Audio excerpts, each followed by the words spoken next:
nampaknya dunia peradilan kita itu kan, saya minta maaf harus mengatakan sudah sangat busuk gitu ya. Ya kalau melihat seluruh rangkaian kejadian dalam beberapa waktu terakhir ini, memang nampaknya dunia peradilan kita itu kan, saya minta maaf harus mengatakan sudah sangat busuk gitu ya.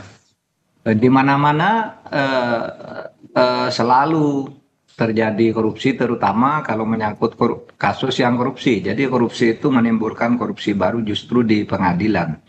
Jadi oleh sebab itu saya terus terang tidak tahu lagi ya, untuk mengatakan harus direformasi. Ini kan sudah produk reformasi. Jadi di awal reformasi itu kita menjadikan hakim itu sebagai institusi yang independen, dilepaskan dari pemerintah, disatukan ke Mahkamah Agung dalam satu atap. Itu kan maksudnya dalam rangka reformasi. Lalu dibentuk komisi yudisial untuk mengawasi hakim semula, kemudian ditujukan malah ke hakim-hakim agung saja gitu, dibatasi. Dan beberapa waktu terakhir ini lalu yaitu kasus demi kasus bermunculan, dan itu semakin sangat mengerikan karena permainannya itu melibatkan bukan hanya lagi perseorangan oknum yang diam-diam, tapi kalau melihat kasus terakhir ini kan sudah melibatkan banyak orang di sebuah instansi. Nah untuk itu saya lebih melihat pada politisnya. Itu rupanya sih Kejaksaan Agung ini sekarang bagus ya, langkah-langkahnya yang terakhir ini relatif bagus dan mungkin menjadi yang paling tidak saat ini menjadi yang terbagus di antara penegak hukum yang lain dengan temuan-temuan dan langkah-langkahnya.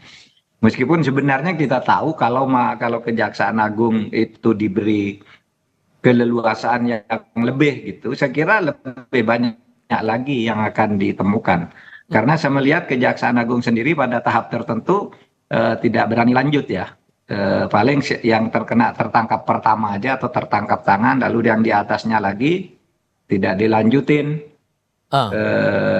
Itu banyak hal yang terjadi seperti itu. Misalnya Pertamina itu kemana itu sekarang kasusnya. Kemudian kasus pagar laut itu sudah saling lempar kejaksaan dan polisi, apakah ini korupsi atau bukan gitu. Kata polisi tidak ada korupsi di pagar laut itu karena tidak ada kerugian negara. Padahal korupsi itu tidak harus merugikan negara. Yang banyak dihukum tuh korupsi itu justru yang tidak merugikan negara.